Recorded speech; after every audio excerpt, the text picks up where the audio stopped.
Les experts d'Europe 1 ce matin ont fait le bilan d'Emmanuel Macron et notamment de sa loi avec Emmanuel Dutheil, Axel de Tarlé, Alexandre Carra et Anne Le Gall en présence de l'accusé bien sûr. Bonjour à tous. Bonjour Thomas.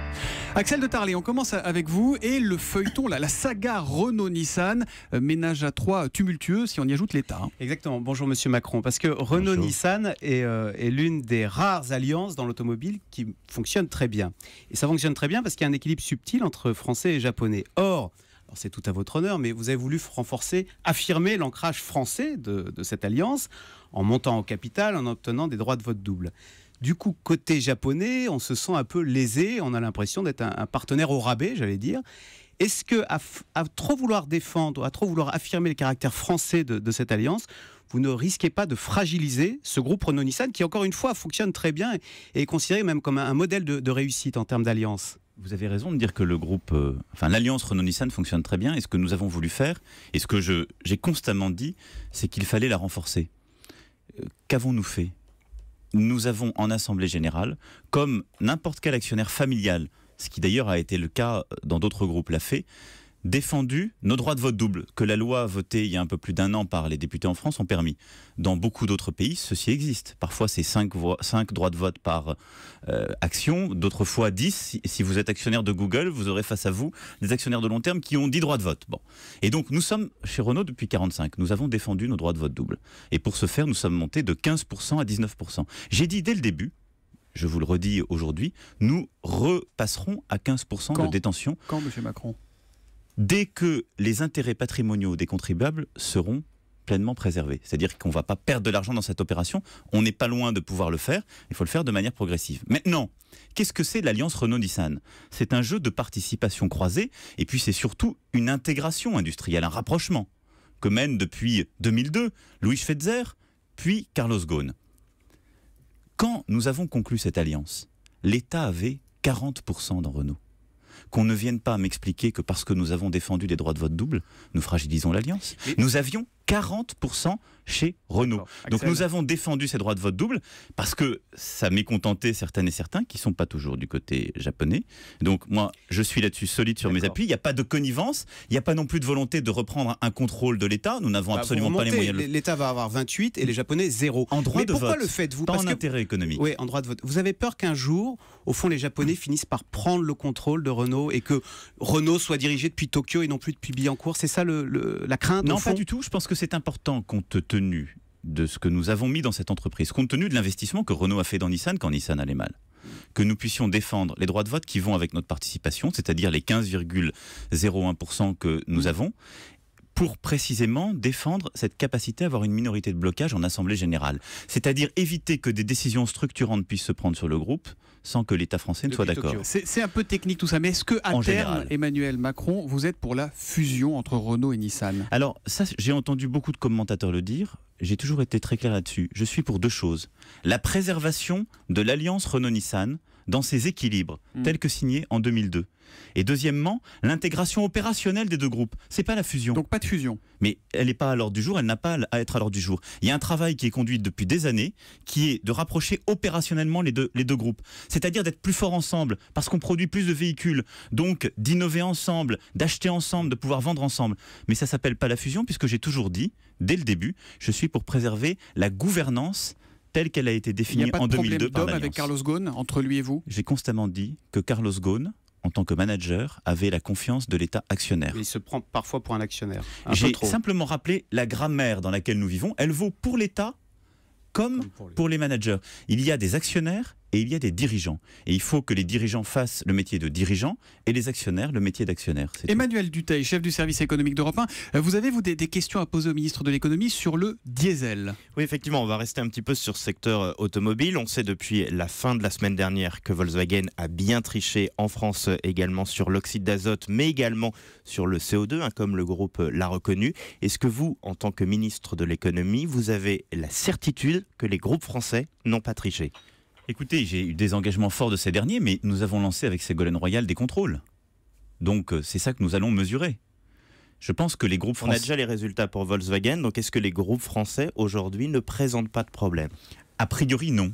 je suis prudent parce que, je veux dire, je pense que vous auriez posé la question à mon collègue Zygmar Gabriel quelques jours avant la révélation de ces incidents. Je ne suis pas sûr qu'il vous aurait dit, qu'il vous aurait menti en disant qu'il pensait qu'il n'y avait pas de problème. Donc je pense honnêtement que nos groupes ont fait beaucoup plus que leurs concurrents allemands des progrès en la matière. C'est-à-dire que nous avons, depuis plusieurs années, conduit des innovations industrielles qui permettent d'émettre moins, d'améliorer la performance en particulier des moteurs diesel, et c'est véritablement un point d'excellence industrielle français. Donc quand les dirigeants de ces grands groupes, les patrons de la R&D me disent m'assurent qu'il n'y a pas là-dessus des comportements comparables à Volkswagen, je les crois. Mais maintenant, vous allez demander le remboursement des aides et des bonus écologiques que Volkswagen a pu avoir grâce à ça? Alors, ce sont des choses que nous sommes en train de regarder parce que tout ça relève du droit. Et donc, il y a des choses qui sont possibles, d'autres non. Mais vous le souhaitez, vous, si c'est possible? Je pense que tout ce qui a été touché par le groupe, il ne faut pas léser les particuliers. Il ne faut pas aujourd'hui inquiéter nos auditeurs. Je pense que les particuliers qui ont bénéficié davantage pour acheter des Volkswagen... ne devront pas rembourser eux, évidemment. De bonne foi, ils les achetaient en pensant que c'était la performance qu'on leur donnait. Il ne s'agit pas, eux, de les pénaliser. Mais que le constructeur soit pénalisé sur les aides ou les avantages qu'il aurait indûment touchés alors qu'il a trompé le consommateur et le gouvernement, nous avons lancé, en effet... toute recherche et procédure pour pouvoir le faire. Donc ça il faut là-dessus. Vous aimeriez bien qu'on y arrive. Mais il faut être très vigilant. Maintenant, moi je veux être là aussi collectivement vigilant. Il y a un scandale Volkswagen, on ne doit pas en faire un scandale diesel non plus. On est très vigilant, on fait converger la fiscalité, on fait tout pour renouveler le parc de véhicules en France, en particulier le vieux diesel. Mais il y a aussi des femmes et des hommes qui roulent dans des diesels de bonne qualité. Et il y a beaucoup de femmes et d'hommes dans notre pays qui travaillent dans des usines qui produisent des moteurs diesel ou des constructeurs qui le font et qui sont de bonne qualité avec des meilleures performances. Venons-en au travail du dimanche. Dispositif mal maîtrisé, comme le disait encore Anne Hidalgo dans le JDD dimanche. C'est ma grande supporter sur ce sujet. Voilà, la maire de Paris qui vous a beaucoup critiqué, qui estime notamment que ça va tuer le petit commerce. Quand on regarde par exemple ce qui s'est passé en Italie depuis 2012, les chiffres là, viennent de la Confédération des petites entreprises. Ils estiment que depuis 2012, il y a eu 73 000 fermetures de petits commerces en Italie. Comment on peut être sûr que ça ne se passe pas de la même façon en France, Emmanuel Macron? En suivant, en mesurant, en évaluant, ce qui est insuffisamment la culture française. D'abord parce que la loi que j'ai portée, elle est proportionnée. On a beaucoup de fermetures de petits commerces en France depuis des années, avant même que cette loi ne passe. Pourquoi? Parce qu'on avait favorisé des grandes zones commerciales hors des centres urbains. Ce que cette loi fait, c'est qu'elle donne justement d'abord la latitude aux maires dans les communes de choisir. On a dit les maires peuvent ouvrir jusqu'à 12 dimanches, c'est-à-dire un dimanche par mois. Dans 98% du territoire, ça suffit.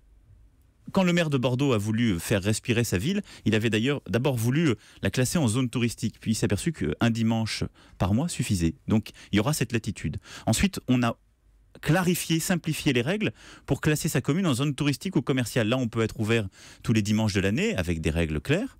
Et puis, il y a ces fameuses zones touristiques internationales, mais qui sont extrêmement limitées. Ce sont quelques quartiers de Paris. Mais on voit par exemple que les Galeries Lafayette n'arrivent pas à ouvrir. Ou le printemps, alors, la loi était faite pour eux à l'origine. Non, la loi n'est pas faite pour tel ou tel. Ça... Elle n'est pas faite contre tel ou tel. Quand on dit qu'il faut que les touristes chinois puissent venir faire leurs courses le dimanche, on pense aux Galeries Lafayette, au printemps et aux grands magasins. Non, on pense à ces zones touristiques internationales où en soirée et le dimanche, il est important d'ouvrir. Mais parce qu'à chaque fois, dans tous ces cas-là, moi j'ai mis une règle simple. Parce que je crois dans ce que j'appelle la république contractuelle. La loi, elle ne doit pas tout régenter. Et donc la loi, elle donne une possibilité. Et après... c'est à un accord d'entreprise ou de territoire ou de branche d'en définir les règles. Parce que la loi n'a pas mis les règles de compensation, mais elle a posé un cadre. Elle a dit pas d'accord, pas d'ouverture, et c'est cet accord qui définit les règles de compensation. Qui dit loi, des entreprises ont réussi Macron à le faire. Il y a beaucoup d'enseignes dans Paris, beaucoup de sites qui se sont ouverts. Je ne veux pas citer ici les noms d'enseignes, mais vous allez sur les Champs-Élysées, vous avez des parfumeurs qui ont trouvé un accord d'entreprise, qui payent double, qui raccompagnent les salariés chez eux. Ils peuvent ouvrir en soirée jusqu'à minuit et le dimanche. Vous avez des centres commerciaux qui se sont ouverts par cette loi dans le 15e arrondissement cher à la maire de Paris. Il y a 50, 60 000 touristes et visiteurs qui y sont le week-end. Et donc, on crée de l'emploi. Il y a des grandes enseignes qui ont déjà annoncé créer plusieurs centaines d'emplois grâce à ça. Mais avec des règles de compensation claires. Maintenant, là-dessus, je finis, il y aura, et je l'ai dit, un observatoire en particulier à Paris qui sera mis en place, avec le préfet de région, la maire, l'ensemble des commerçants qui seront là pour observer, suivre. Nul ne sait a priori ce qui se passe, mais on doit être vigilant, suivre, mesurer. Je crois à l'évaluation a priori, a posteriori, je ne crois pas aux guerres de principe. On va innover tout de suite, Emmanuel Macron. Retrouvez l'innovation du jour avec EDF. L'innovation, Anne Le Gall, et on parle de champions français qui galèrent un peu. Hein. Oui, ça s'appelle Dream. Alors, c'est un bandeau connecté qui ressemble à un bandeau pour faire du sport, mais qui permet d'augmenter les phases de sommeil profond. Donc, à la clé, c'est un meilleur réveil, une meilleure humeur, plus de concentration, etc. Pourquoi je vous en parle? Non pas que vous ayez l'air mal réveillé, c'est parce que cette start-up française a bénéficié d'une belle rampe de lancement en France avec des fonds publics, de la recherche et développement. Sauf que maintenant, le cofondateur que j'ai eu hier au téléphone se trouve dans la Silicon Valley pour lever des fonds. Alors, pourquoi les start-up françaises en sont là? Qu'est-ce que vous proposez concrètement pour financer les start-up françaises pour les grosses levées de fonds? Ça rappelle Blablacar, hein, ça. On se développe, on a une super idée et on va chercher des dollars au lieu d'aller chercher des euros. Alors, vous avez raison. Maintenant, la question après, c'est de savoir si l'entreprise s'en va ou reste. Elle reste à Paris. Bon, c'est déjà le premier point. C'est important de le rappeler à nos auditeurs parce que on peut aller chercher du capital à l'international. Il faut être très pragmatique. L'important, c'est qu'à un moment donné dans la croissance de l'entreprise, ça ne la conduise pas à quitter le pays. On est le pays d'Europe continentale qui crée le plus de start-up, 1000 à 1500 par an. C'est une vraie force. On arrive de plus en plus à les financer. On a des business angels, on a la Banque publique d'investissement qui joue un rôle formidable, on a des fonds qui sont revenus d'ailleurs en France qui n'existaient pas. Mais pour les tickets, comme on dit, c'est-à-dire les montants les plus importants, au-delà de 80 à 100 millions d'euros, c'est difficile en France. On n'a pas assez de fonds propres pour financer notre économie. Et donc on fait plusieurs choses. Un, on va en effet attirer ce qu'on appelle les ventures capitalistes, les capitaux risqueurs étrangers, parce qu'ils se sont beaucoup développés aux États-Unis, en Chine. Il faut les attirer, les faire venir investir en France. Il faut être une économie ouverte, compétitive, et garder nos entreprises avec cet investissement. Vous parliez de Blablacar, ils ont su le faire, et il y en a beaucoup d'autres. Ensuite, il faut développer ce capital risque français. Ça suppose, et c'est dans les propositions que je ferai dans le cadre de ce que j'ai annoncé hier, eh bien, de développer les règles fiscales qui permettent de favoriser cela, mais aussi de davantage remettre les fonds propres que nous avons en France vers le financement du risque, de l'innovation, vers ce qu'on appelle le financement en fonds propres. Donc, le financement de notre économie, c'est un financement qui est aujourd'hui largement focalisé sur la dette. C'est très bon dans une économie de rattrapage. C'est pas bon dans une économie où tout s'accélère, qui est une économie de l'innovation, qui a besoin de fonds propres. Et donc, je parlais hier de cette idée de pousser des fonds propres à la française. Il faut qu'on puisse réallouer. Des fonds de pension à la française, hein, pour employer le mot qui fâche. Vaut mieux des salauds de Français que des salauds d'Américains, réagit Olivier Besancenot. Non, d'abord, moi, je fais jamais d'invective de la sorte, mais je pense que c'est très important que nos entreprises compétitives puissent aller chercher du capital à l'étranger. Mais je pense que c'est important de pouvoir mobiliser l'épargne financière qu'il y a en France vers le financement de l'économie et pas vers le financement de la dette ou de l'immobilier. Parce que c'est mal utiliser l'épargne financière de nos concitoyens. Ça suppose de changer quelques règles et ça suppose de partager davantage la culture du risque. Mais nous en avons besoin. Et puis enfin, c'est pousser les grands groupes à travailler davantage avec les startups, leur donner plus de contrats commerciaux, financer elles-mêmes. Nous avons créé des avantages qu'on appelle le corporate venture, c'est des avantages fiscaux quand un grand groupe investit dans des startups, et puis qu'elles puissent racheter des startups parfois. C'est la meilleure façon d'investir. Vous savez, aux États-Unis, parmi les premiers investisseurs dans les startups, ce sont les grands groupes américains. Donc il y a un travail culturel à faire. Merci Exactement. Emmanuel Aussi. Macron, merci les experts, vous retrouvez demain à 7h15. Vous restez avec nous.